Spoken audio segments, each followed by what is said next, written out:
Graça e paz, irmãs.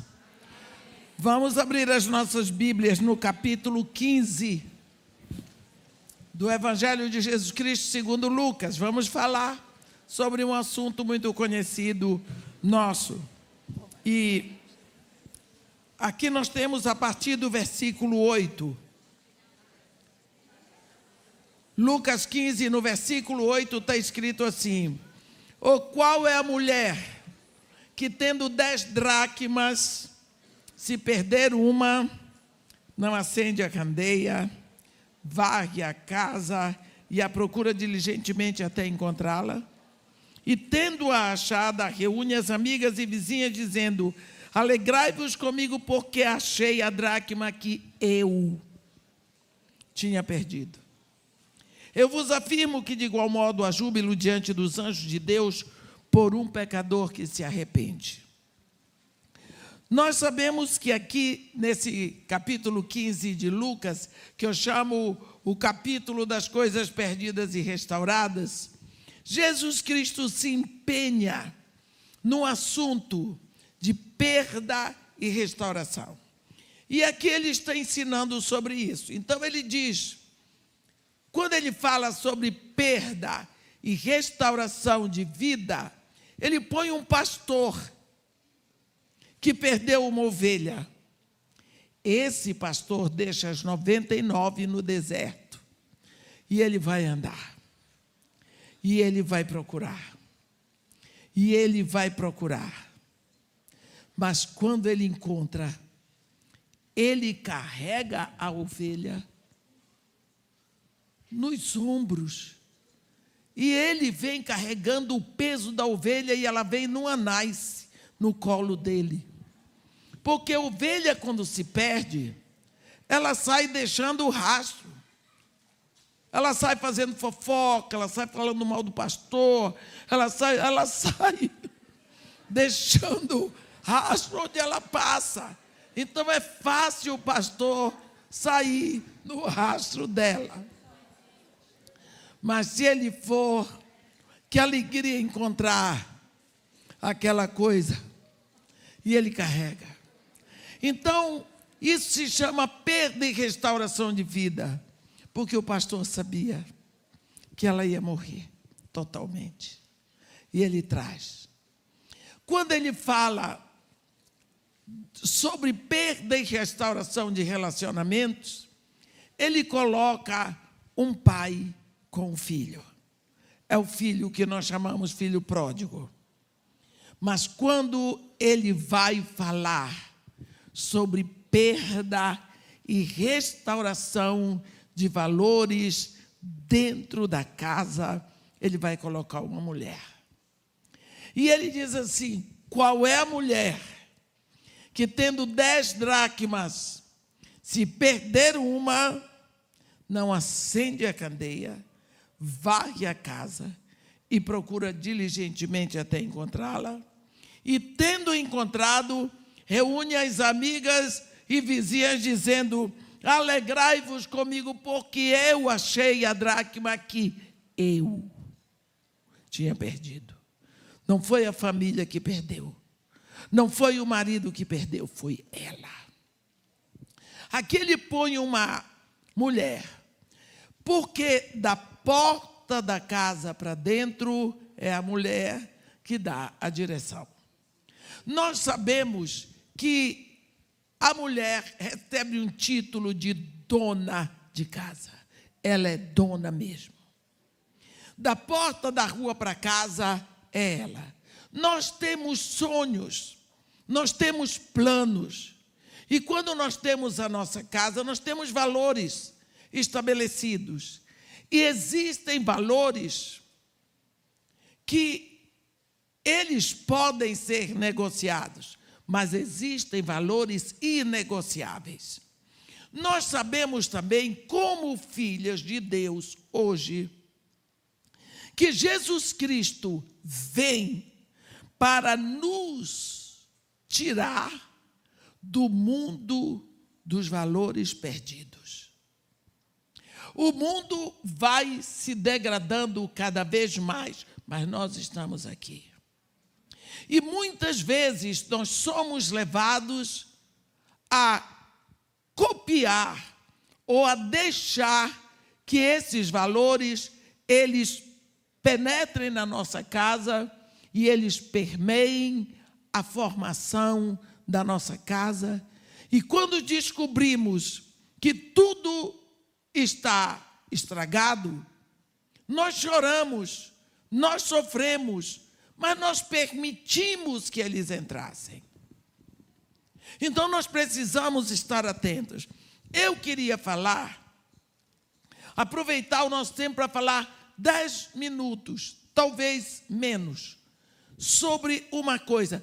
Aí mesmo, no Evangelho de Jesus, segundo Lucas, no capítulo 12, no versículo 49, Jesus Cristo diz assim: eu vim para atear fogo sobre a terra, e bem quisera que já estivesse a arder.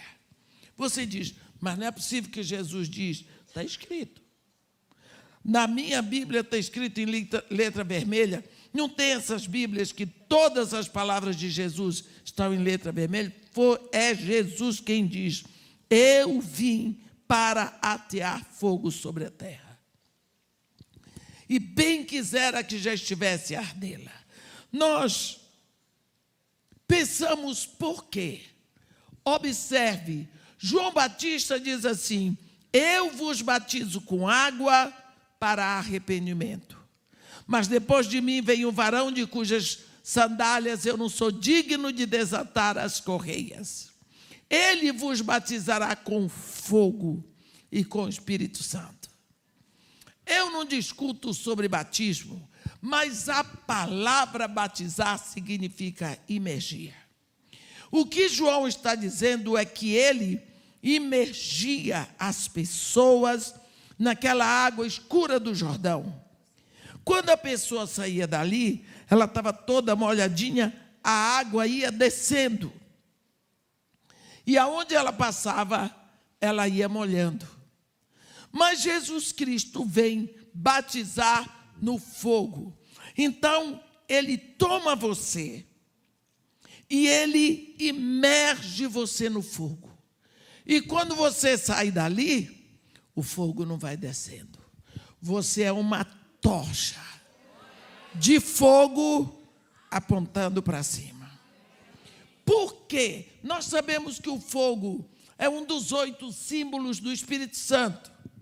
Água, fogo, óleo, sopro, vento, chuva, penhor e a pomba. São os 8 símbolos do Espírito Santo que eu encontro na Bíblia. Mas quando Jesus fala desse fogo, é aquele fogo que vem dele do batismo. Você já viu um balão? Já viu? Ninguém se acusa. Mas se você nunca viu um balão, deixa eu lhe dizer como é. Porque eu sei que é crime soltar balão, mas o povo continua cometendo muitos crimes. Eles fazem, normalmente é um homem que faz isso, viu? Mulher não faz balão, mas homem faz. Eles são interessantíssimos, né? Eles são. Se você observar bem, o jeito, homem é um poema. Homem é um poema. Homem é um poema. Eles chegam em casa, olhe para aquele homem que está lá, seja ele seu marido, seu filho, seu sogro, o que for, é toda a mesma coisa. Eles se divertem fazendo balão. Eles saem, eles compram aquele papel, eles compram tudo. E na hora que eles saem do trabalho, eles vêm para um lugar. Eles espalham tudo, fabricam um balão enorme. Na boca do balão, eles põem uns aros que sustentam uma bucha. Na hora que o balão está todo prontinho, eles pegam aquela bucha e eles põem um líquido incandescente. Inflamável, eu quero dizer, inflamável. Aí eles vão assim para plataforma, digamos, normalmente, para uma laje. Todos eles parecem menino preparando pipa. Eles estão alegres e outros ficam vendo para ver se a polícia vem. Mas eles têm o segredo deles. Aí eles vão soltar, eles botam escada e seguram um balão. O balão está aberto, o balão está pronto, mas o balão está ali. Se eles soltarem, o balão cai. Então eles tocam fogo na bucha. O fogo está ali, eles têm que tomar cuidado. Porque se o balão virar para cá, vai pegar fogo no balão. Então, o fogo, aquele ar quente, começa a encher o balão começa a subir. O fogo torna o balão leve. O fogo impulsiona para cima. Vocês sabem, esse planeta aqui nosso, a Terra, que você já se perguntou, como é que uma bola gigante dessa fica solta no ar? Como? Que nunca caiu, ainda tem movimentos, translação, rotação, como que fica solto no ar? Porque Deus, no centro da terra, colocou fogo. Tem uma camada central da terra, esta camada que está no coração da terra é a pirosfera. É uma camada de fogo. Essa camada torna a terra leve. Ela fica suspensa no ar. Uma vez eu vi, estava saindo do Iraque, o míssil do Iraque atingir um avião bombardeiro do Irã. O avião explodiu no ar. Eram quase meia-noite, ficou como meio-dia. Aqueles pontos de combustível do avião que incendiados pareciam milhares e milhares de estrelas. O avião ficou uma bola de fogo parado. Às vezes eu tenho a impressão que ficou ali mais de uma hora, mas não foi. O avião explodiu e parou. E depois, à medida que aquilo ia apagando devagar, o avião, que ia apagando, começou a descer. Parecia uma folha seca no ar. Fogo. O fogo, ele tem esse poder de levantar. Pensando nisso tudo e em outras coisas que eu não posso ficar aqui falando de fogo, o negócio aqui é outro. Por que é que Jesus vem?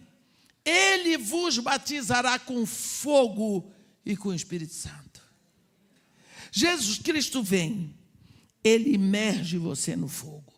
Você agora é uma tocha de fogo, apontando para onde? Para cima. Porque em qualquer direção, qualquer lugar que você acenda o fogo, a direção dele é para cima. Você sai dali uma tocha. O que vai acontecer? O fogo puxa você para cima. Isso significa que Jesus Cristo vem e ele lhe batiza no fogo para ir retirando você do mundo. Você vai sendo retirado do mundo pouco a pouco. Você não percebe. Aquele que você gostava tanto, que era tão imperioso na sua vida, daqui a pouco você diz, gente, como é que eu perdi o gosto por aquilo? Ele vai tirando. Você ainda está no mundo, você não é mais do mundo. Assim como o povo de Israel estava no Egito, mas não era mais do Egito. Ele vai tirando você aos poucos. Você vai perdendo os hábitos. Você vai perdendo o gosto pelas coisas do mundo. Vai chegar uma hora que você olha para as pessoas que estão lá e você não entende como eles fazem. Aí você olha com misericórdia, tem uns que olham com raiva. É porque você foi batizado no fogo.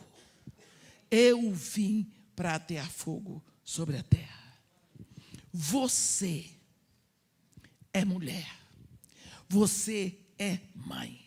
Você é a dona de casa. Você estabeleceu valores para a sua família. Você é filha de Deus. Então, os valores que você estabeleceu para a sua família são os valores eternos do reino. Você vigia essa mulher aqui. Eu digo que essa mulher de Jesus, porque foi ele que criou essa mulher na mente dele. Ela tinha separado 7 valores, porque são 10 valores. Ela tinha 10 dracmas. Dracmas são valores, porque dracma é dinheiro. E ela vigiava. Mas mesmo com a vigilância dela, teve um dia que ela contou as dracmas, estava faltando uma. Primeira consciência que essa mulher sabia é que aquela dracma tinha se perdido dentro da casa dela, mesmo com toda a vigilância. Se você nunca passou por isso, você precisa vigiar, para que você não seja pego de surpresa. Porque quantas vezes nós estabelecemos valores dentro de casa, mas à medida que as crianças vão crescendo, nós vamos afrouxando. Ah, mãe, porque na casa de fulano é assim. Você não mora na casa de fulano. Porque os pais de fulano deixam. Eu não sou os pais de fulano. Você vai assumir este papel de guardadora dos valores eternos de Deus para a sua família. Nunca esqueça que quando você descobriu, você já estava grávida. Quando você descobriu, Deus já tinha começado a fabricar o seu filho no seu ventre. Portanto, você não pagou nada para ter ele. Você nem sabia se era macho ou fêmea. O que teve no seu ventre foi a vontade de Deus, foi ideia de Deus. Ele escolheu aquele filho para você. Você não escolheu filho nenhum, foi Deus que escolheu. Mas o seu filho também não escolheu os pais. Isso de filho e pais é uma escolha de Deus. Lembra que Jesus, quando fala do filho pródigo, na hora que o filho pródigo cai em si, começa o processo dele ver. Ele diz: quantos trabalhadores na casa de meu pai têm pão que coma, e eu aqui. Nem a comida dos porcos me dão para saciar a minha fome. Levantar-me-ei, número 1. Irei para o meu pai, 2, e lhe direi. O que é que ele vai dizer?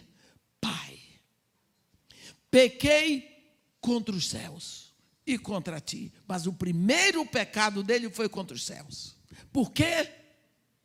Porque no momento em que o filho desobedece, rejeita os pais, ele está dizendo, igual Adão lá no Éden: o Senhor errou.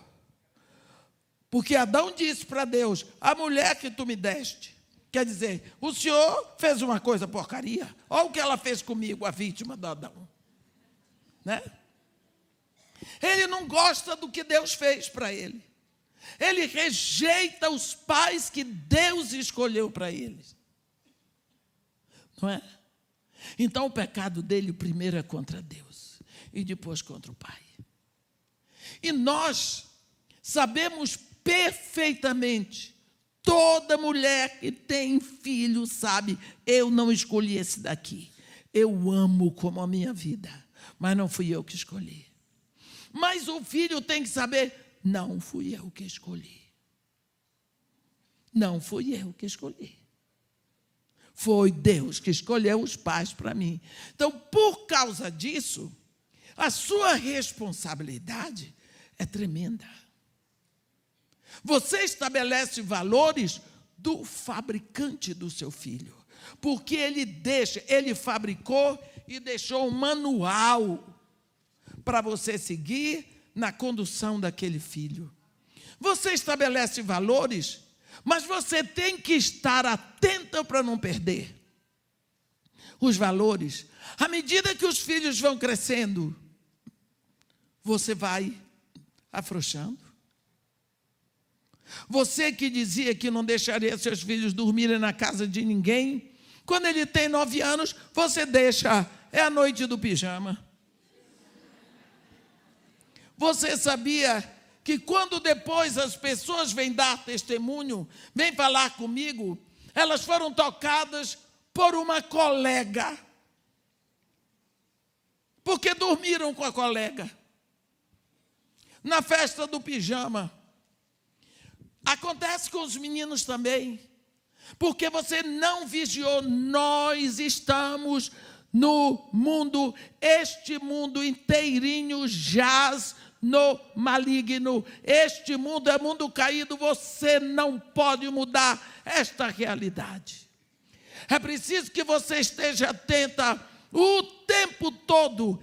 Esta mulher vigiava, mas assim mesmo, um dos valores foi perdido dentro da casa dela. Nós não sabemos se foi o valor da honra, da pureza, do respeito, da verdade, da integridade. Qual o valor? Mas foi perdido dentro da casa dela. Foi perdido dentro da casa dela. Por isso nós somos chamados por Jesus.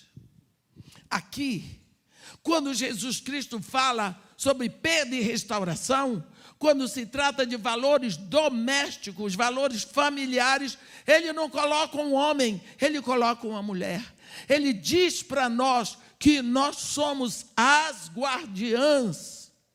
Esta mulher, quando fala com as amigas, ela diz: alegrai-vos comigo, porque eu encontrei a dracma que eu tinha perdido, que eu deveria ter tomado conta, e eu não tomei o suficiente.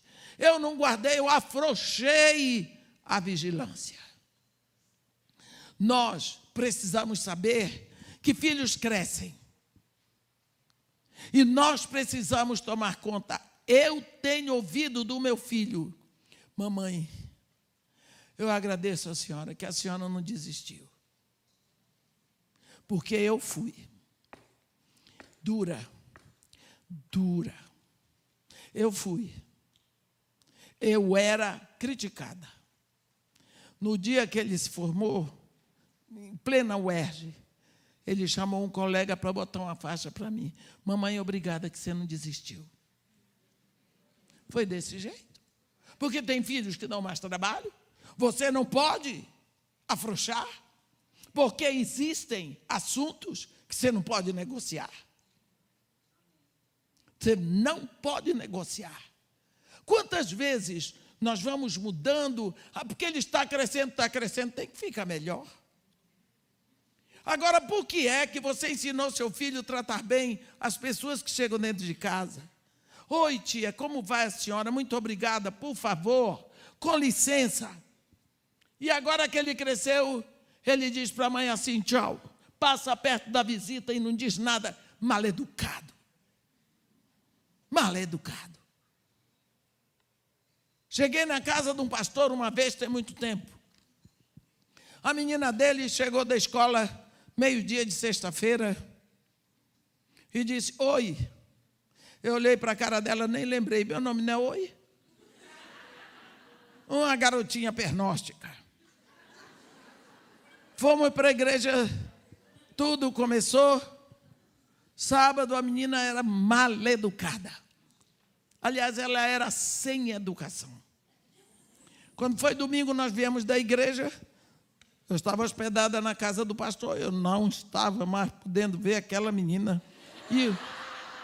E os pais quietos, e eu me controlando. E ela disse, chegou na mesa, Eu vi o pastor orando imediatamente, porque ela ia comer sem orar. Eu vi, eu disse, se essa garota fosse minha filha. Eu estava com vontade. E comeu depressa, foi lá, tirou um pedaço do famoso pudim e disse, mãe, onde é que a senhora botou aquele filme que eu mandei pegar? Ela mandou a mãe pegar um filme. Ah, minha filhinha, espera lá, porque eu botei na terceira gaveta da mesa da cabeceira. Levantou. O pai disse, minha filhinha, você esqueceu que agora, daqui a 1 hora, nós temos que estar na igreja que tem ensaio da cantata. Ela disse, eu não estou interessada em cantata. Ele disse, mas nós já conversamos, porque você tem que dar um bom exemplo, não é, irmã? Porque eu sou o pastor. Ela disse, não pedi para ser filha de pastor. Pronto, ela encheu, completou a minha medida.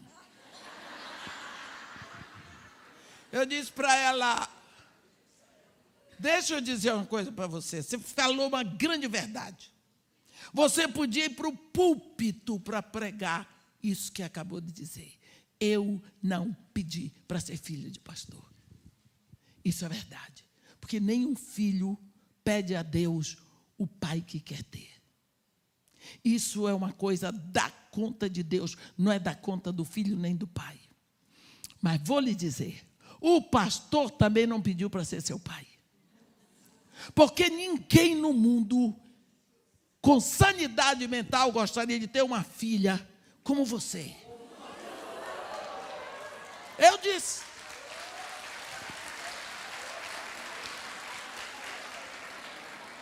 Minha filha, desde sexta-feira que eu cheguei na sua casa, você está envergonhando os seus pais. Você tem um pai precioso, uma mãe preciosa, que Deus escolheu para você. Deus escolheu para você. Mas você não está sabendo receber esta graça de Deus. Porque Deus lhe deu isso de graça. Você está jogando fora. Cuidado com o que você está fazendo. Porque nenhum pai, nenhuma mãe podem ter prazer numa filha que rejeita a bênção de Deus. Lógico, vocês já sabem, eles nunca mais me chamaram lá. Mas o recado ficou. O recado ficou. Nós precisamos. Agora, quando ela fez a primeira vez, eles não coibiram. Acostumou. O filho testa para ver se dá certo. Se der, ele vai embora, que ele é inteligente. Então, cuidado com a primeira vez. A primeira vez que ele deu sua passadinha, ei, escuta aqui, ó. Aqui quem manda sou eu. E você, o que você está pensando? Não pense que seu filho é menos inteligente do que você. Minhas irmãs, filho é pecador. A Bíblia diz, em pecado me concebeu minha mãe. A criança nasce pecadora, você olha ali no berço, aquela coisa tão fofa, tão linda. Um anjinho é nada, é pecador. Criança mente, a criança não mente, mente sim. Nasce mentiroso. Criança é interesseira, é sim. Eu tenho uma amiga, lá em Nepomuceno, ela deve estar me ouvindo agora, a neta dela não queria nada comigo. Eu peguei e levei língua de gato. Ganhei a garota no chocolate. Porque criança é assim, ela vai mudar. Porque eu conquistei. Você conquista criança assim, porque criança é interesseira. Criança mente. Faz as coisas erradas e diz que foi o gato. Não tem nenhum gato dentro de casa. Não tem nenhum gato dentro de casa. Criança se ira. A primeira vez que seu filho estribuchar no chão, sabe o que eu fiz com o meu? Estribuchou no chão, fiquei do lado olhando. Acabou? Levantou-se. Agora vai no chão de novo e estribucha de novo, como você fez. Não, deita no chão e se bata todo agora, senão você vai tomar palmada. O menino ficou sem jeito. Nunca mais.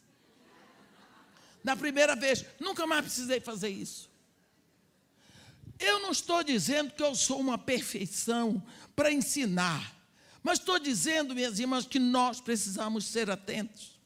Porque esta mulher, do que Jesus está dizendo, com toda a atenção dela, um dos valores, e ela correu. Foi o que ela fez. A Bíblia diz que assim que ela notou, ela viu que aquele valor, aquela dracma não se perdeu no quintal, nem estava invisível dela porque estava guardado na bolsa. Não, dentro de casa. Foi perdido dentro de casa. Primeira atenção dela, de acordo com Jesus, ela tomou uma candeia. Ela acendeu a candeia. Por quê? Essa mulher pensou, se uma dracma se perdeu, se um dos valores desapareceu, tem escuridão na minha casa. Às vezes a escuridão já entrou na sua casa, você não percebeu. A Bíblia diz, lâmpada para os meus pés, luz para o meu caminho é a tua palavra. Eu pergunto e quero que você se responda, como está o andamento e o mover da palavra de Deus na sua casa? Mas que é sim. A palavra de Deus é o instrumento. Olha, Deus diz assim, lá em Deuteronômio 6, no versículo 6, estas palavras que hoje eu te ordeno estarão no teu coração, para que tu inculcarás a teus filhos, e delas falarás. Ele não diz delas, nelas pensarás, não, diz falarás. Como é que você fala? Abre a boca. Dela falarás, assentado na tua casa, e andando pelo caminho, e ao deitar-te, e ao levantar-te, hein? Quem diz isso é Deus? Parece uma loucura, mas Deus não é doido. Se Ele diz, é porque nós precisamos. Ele diz que é para você falar, abrir a boca e falar da palavra, a palavra de Deus dentro de casa. Não é falar a respeito da palavra, é falar a palavra, assentado na sua casa, andando pelo caminho, ao se deitar, ao levantar. Será que é a palavra de Deus a última coisa que seus filhos ouvem antes de dormir? E a primeira ao acordar? Mas é Deus que está dizendo. É para falar. Olha, a palavra de Deus opera sozinha, ela não precisa de ajuda. Você só precisa falar. Quando eu comecei um projeto no Morro Dona Marta, o Morro Dona Marta tinha a maior concentração de centros de macumba do Rio de Janeiro. Quem é do Rio aqui sabe, 1990. E veio no meu coração essa estratégia, porque Deus sabe que eu sou doida a ponto de fazer. Eu subia por Laranjeiras e descia, era só palavra de Deus. abri a boca, os céus proclamam a glória de Deus, o firmamento anuncia a obra de suas mãos. Um dia discurso, outro dia, uma noite revela conhecimento, outra noite deles não se ouve nenhum som. No entanto, a sua palavra se faz ouvir até os confins da terra. O Senhor é meu pastor e nada me faltará. No princípio era o verbo, e o verbo estava com Deus, e o verbo era Deus. Ele estava no princípio com Deus.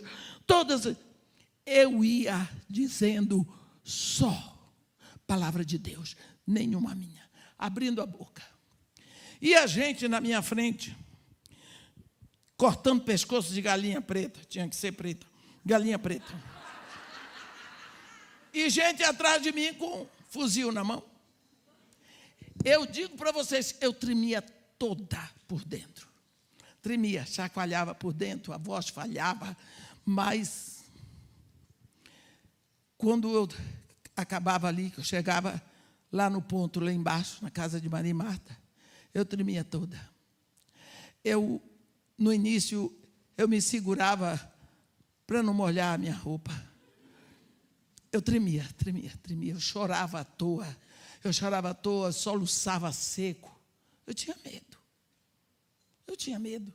Mas eu não deixava eles verem que eu estava com medo. Eu sou assim. Todo mundo pensa que essa mulher é um gigante. Mas meu marido me chamava grande à toa, porque a expressão é de muita força, mas eu comecei a fazer isso. A meu projeto, Casa de Maria e Marta, se você for lá, você vai ver. Tem versículos bíblicos escritos em todas as paredes, até dentro do banheiro. Sentou no vaso. Versículo.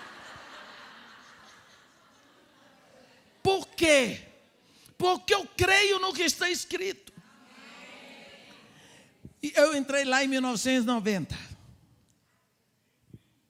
2002, acabou o último centro de macumba.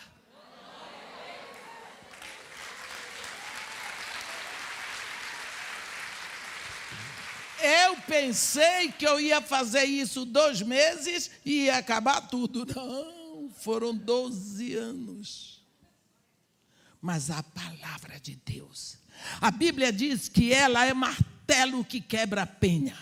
Você bota um bloco de pedra aqui, dá a primeira martelada, não acontece nada. A segunda, a terceira, a 10ª, a 1000ª de pato. Você diz, ué, eu acertei no ângulo certo. Não, é que desde a primeira martelada, ela foi enfraquecendo. Chega uma hora que ela vai ceder, porque a palavra de Deus é martelo que quebra a penha. É verdade. Quando Deus diz, estas palavras que hoje eu te ordeno estarão no teu coração, e tu as inculcarás teus filhos, e dela falarás. Não tem filho que vai mandar eu calar a boca. Eu vou falar. Andando pela casa, eu vou nos quartos, eu abro o guarda-roupa, eu falo a palavra de Deus. Quem não gostar, se mande. Um dia, a penha é quebrada. Porque é Deus que diz. Essa mulher, assim que viu que tinha se perdido o valor em casa, ela viu, minha casa está no escuro, entrou escuridão, eu preciso da palavra, eu preciso da luz, eu vou falar a palavra de Deus. Não é abrir a Bíblia no Salmo 51, ou 91, que você entra em muitas casas, está lá aquela Bíblia enorme. De vez em quando tem que tirar poeira, porque não sai do Salmo 91. Não é? Agora, quando a mulher começou a falar a palavra de Deus, a luz começou a brotar. Ela viu que tinha lixo, porque na escuridão ninguém vê a poeira, não é? Se está tudo escuro, você não vê a poeira. Quando ela começou a falar a palavra de Deus em casa, a luz começou a brotar, ela foi vendo sujeira aonde estava. Hoje nós temos as nossas casas poluídas, muito. Se nós deixamos todo tipo de lixo entrar pela mídia. O mundo não tem coisa boa para mandar para dentro das nossas casas.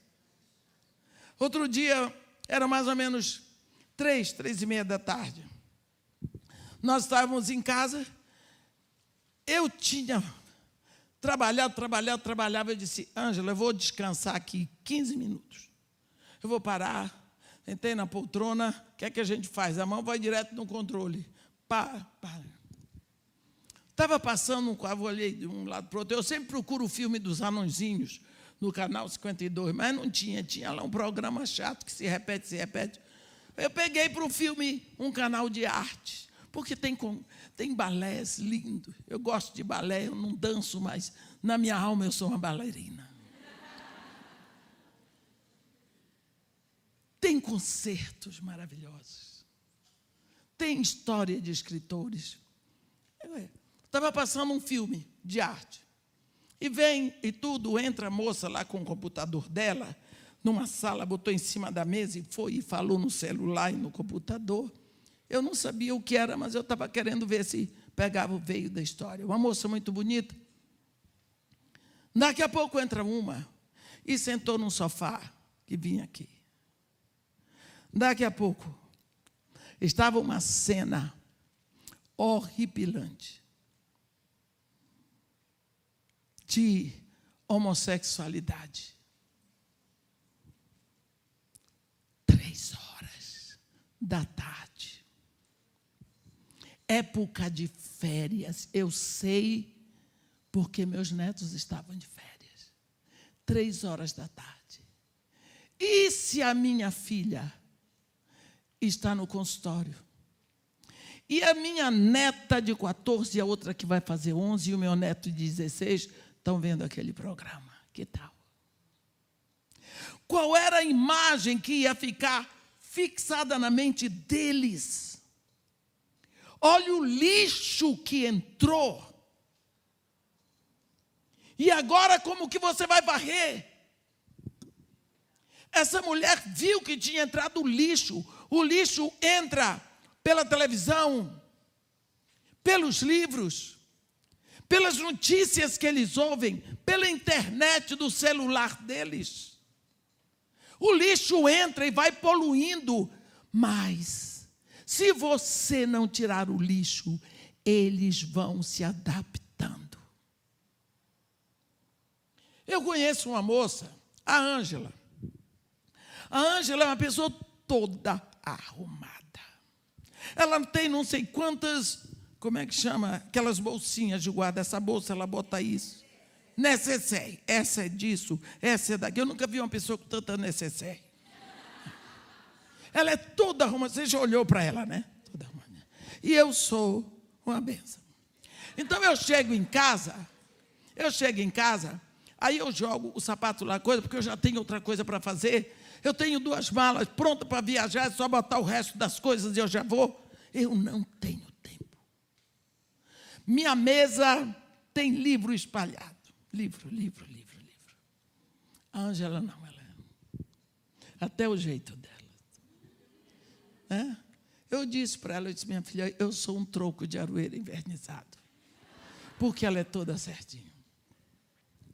Aí, outro dia, ela estava com as coisas dela espalhadas. Ela olhou e disse para mim, mamãe Ursa, eu acho que eu estou ficando igual a senhora. Olha como ela está pegando de mim exatamente o que não presta. Não foi? Quer dizer, tanta coisa boa em mim, será que não tem nada para ela pegar exatamente a espalhação? Vou dizer uma coisa para você. É muito fácil. O lixo está entrando na sua casa e ele se fixa. E agora, para você tirar, você vai ter que varrer a casa. E é por isso que Jesus Cristo diz que a mulher tomou a candeia, acendeu a candeia, viu que tinha lixo e ela foi varrer. Ela foi varrer a casa. Como é que você varre a sua vida, o seu lar, para que tire a sujeira que estragou os maus hábitos dos seus filhos? Hábitos que você fez questão de formar, para que eles crescessem no reino, para a glória de Deus. Vassoura, nós temos 4. São as disciplinas bíblicas. Nós temos o jejum, a oração, nós temos a meditação e a vigília. São as 4 disciplinas bíblicas que nós vamos precisar orar para tirar o lixo, para varrer. Você vai, Jesus Cristo diz assim: pedi, dá-se-vos-á. Você pede, pede, pede, Deus não deu, você vai buscar. Busca, busca, busca. Não achou? Bate a porta. Porque quando você bate a porta, você está no limiar da bênção. Então você pede, não recebeu. Você busca, não recebeu, você bate a porta. E a porta abrir-se-vos-á. Você começa orando, começa clamando, começa com a palavra dentro de casa. Você já começou, porque a luz já veio, você já viu o lixo. Você vai começar a buscar com vigília.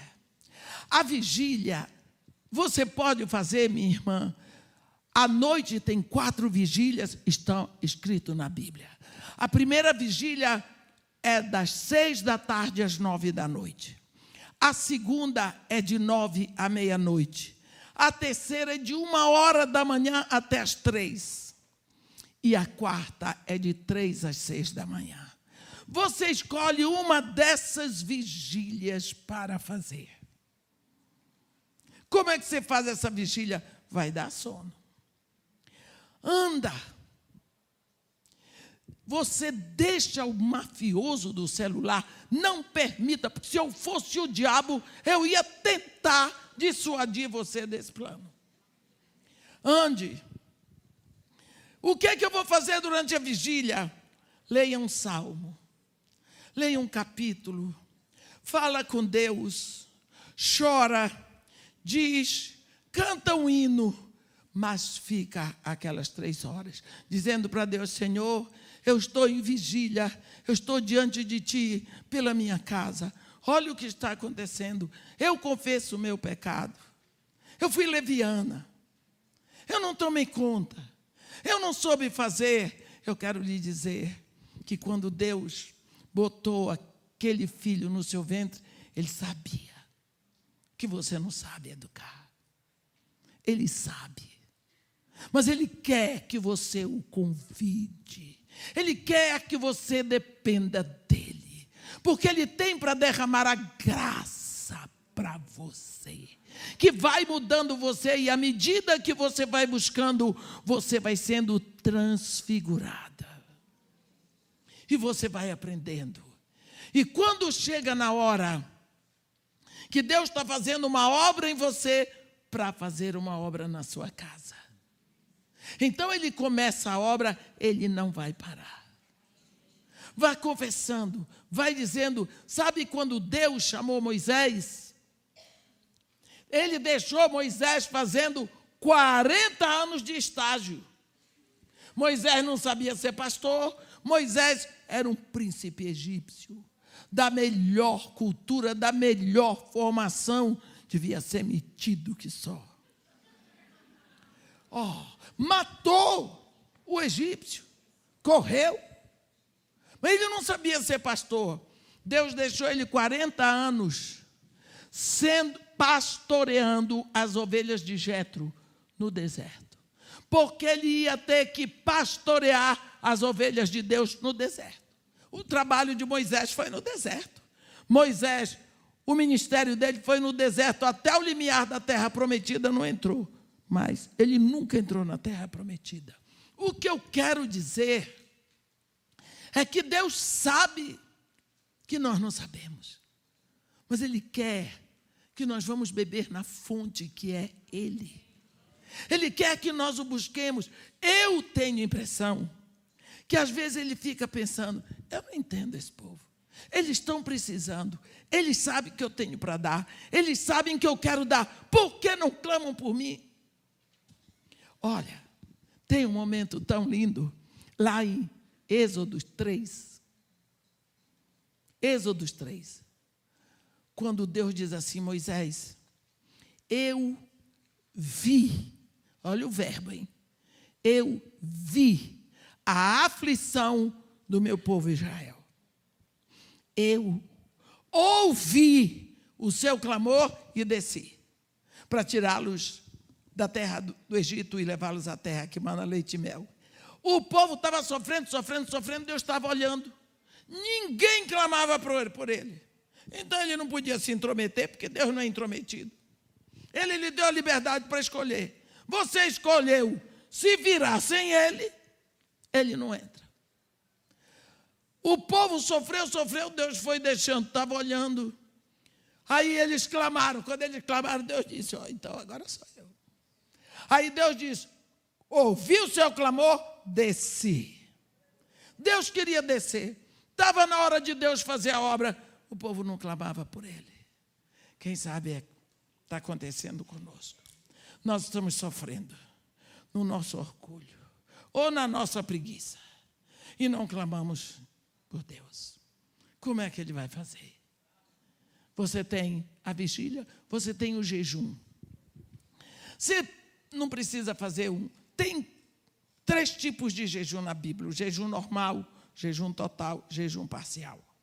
O jejum normal, jejum vem da palavra grega fastio, que significa fechar a boca para todo tipo de alimento, seja sólido, seja líquido, seja pastoso. Então, no jejum normal, você só bebe água. Lembra de Jesus? 40 dias, mas bebeu água. Porque no final a tentação foi, ele sentiu fome. Por isso o diabo diz, faz com que essas pedras se transformem em pão. Ele não teve sede, ele teve fome. Foi jejum normal. O jejum total, fechar a boca para todo tipo de alimento, inclusive água. Fechou a boca, fácil, não entra nada. Teve o jejum da rainha Esther, o jejum de Moisés, o jejum de Elias. Moisés 2 vezes. Mas o jejum parcial, você vai fazer o jejum por um tempo daquilo que mais lhe agrada. E para isso você precisa falar com o seu marido. Porque ele não vai poder tocar você. Porque isso é muito agradável, todo mundo sabe. Se não fosse, ninguém repetia. Então você não pode dizer, eu estou de jejum e está se deleitando com o marido. Sai dessa. Não. O marido, ele não pode lhe tocar e nem você pode tocar o marido. Então é preciso que ele esteja de acordo. Você não vai comer o que lhe agrada. Você vai comer o que é necessário. O mínimo possível. Se você gosta de café, não pode ficar sem café. Por exemplo, eu preciso da cafeína. E, graças a Deus que não é a cocaína. Mas se eu não tomar a cafeína de manhã, 11 horas eu estou com dor de cabeça. Então, quando eu vou fazer o jejum parcial, eu tomo o café sem adoçante, ou coisa ruim, e frio. Não é para me agradar. Pronto. Café frio, sem nenhum adoçante, porque o que eu estou precisando é só a cafeína. O jejum, esse é o parcial. Agora, a meditação. Meditação é um tempo que você senta e você pega a palavra e você conversa com a palavra. E você entra na palavra. E você pensa, como é que Jesus estava vestido aqui? Você veste Jesus, isso não é pecado, do jeito que você quer. Ele estava de roupa azul. Ele estava de roupa cinza. O cabelo dele estava esvoaçando. Ele disse isso, passava a mão na barba. Será que ele tinha barba? Um dia você tem um Jesus com barba, no outro sem barba. Mas como ele era rabino, então você põe você entra na palavra. Você faz parte do povo que seguia Jesus, observando tudo. Ou você se torna a fofoqueira da janela que vê ele passar e diz: ih, lá vai Jesus todo suado, vi todo no meio de um povo que não tem desodorante. Que horror, para onde é que ele vai? Olha o que ele está dizendo. Ele está dizendo isso.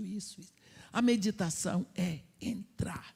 Eu não estou dando aula de meditação, só estou dizendo que isso é vassoura, que você vai usar para tirar o lixo que entrou na sua casa. Porque você não chamou o lixo, mas você permitiu que entrasse. Você abriu portas e janelas para o lixo entrar na sua casa, para o lixo cobrir os valores.